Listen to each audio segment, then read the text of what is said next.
aimes la vie, ô toi qui veux le bonheur, réponds en fidèle ouvrier. La pente est facile, et nombreux sont ceux qui la prennent en la justifiant. Se dégager de toute responsabilité. S'il y a, dans l'éducation d'un enfant, une réalité à lui faire découvrir, c'est qu'il a à se prendre en main et à prendre la mesure de ses choix. Il est tellement plus facile de se laisser endormir par la berceuse trop souvent redite « je n'y suis pour rien ». Le pire dans cette attitude serait de vouloir mettre Dieu dans son camp. Ce n'est pas le moins que l'on puisse dire. L'esprit des quelques versets d'Ézéchiel que nous avons entendus en première lecture, même si l'expression « il ne faut pas vouloir la mort du pécheur » lui a été empruntée dans le verset qui précède la lecture d'aujourd'hui pour justifier des comportements souvent répréhensibles. Le prophète est on ne peut plus clair.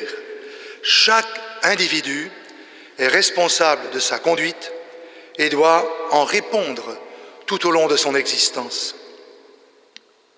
Mais vous avez aussi remarqué qu'en aucun cas le sort de qui que ce soit n'est scellé une fois pour toutes. Ézéchiel le proclame clairement. Si le juste commet le mal, il cesse d'être juste, mais le méchant qui se détourne de sa méchanceté prend le chemin que Dieu veut donner à tout homme. Si dans la vie, rien n'est jamais gagné, de la même manière, rien n'est jamais perdu. Ceci dit, encore faut-il trouver le bon point d'appui qui permet d'orienter et de construire sa vie et que saint Paul vient de nous confier. Surtout, ne l'oubliez pas en sortant de la basilique. Ayez en vous les dispositions qui sont dans le Christ Jésus. S'il y a un mot qui permet d'entrer au cœur des dispositions portées par Jésus, c'est l'obéissance à son Père, ainsi que saint Paul vient de nous le rappeler. C'est vrai, ce mot « obéissance » aujourd'hui n'a pas trop bonne presse, car il laisserait supposer une trop facile docilité et par le fait même, le dégagement de ses responsabilités. Regardons Jésus lors du combat du jardin des Oliviers.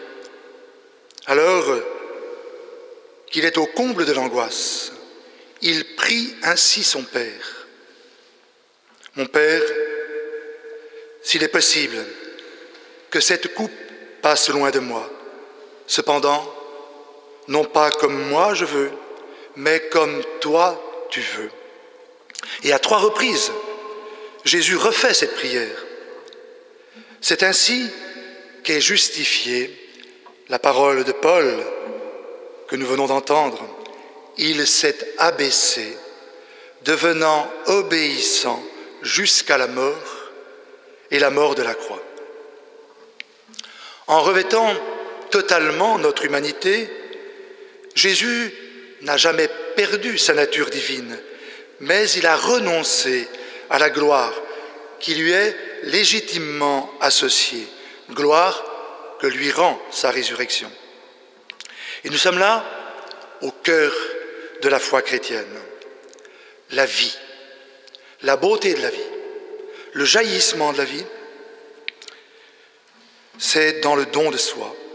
Et nous le savons tous par expérience, ce don est au cœur de tout engagement, au cœur du oui qui a orienté toute notre vie dans toute la variété du oui que chacun peut assumer, à condition que ce oui soit sans cesse redit.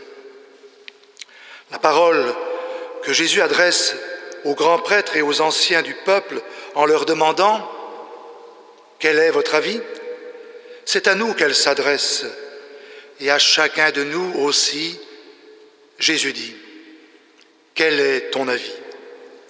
Au fond, ce qu'il veut nous faire comprendre à travers l'histoire de ces deux fils, c'est de nous tenir toujours dans une attitude d'humilité. Nous ne sommes jamais que des pèlerins qui balbutions des réponses timides aux appels de Jésus à la conversion.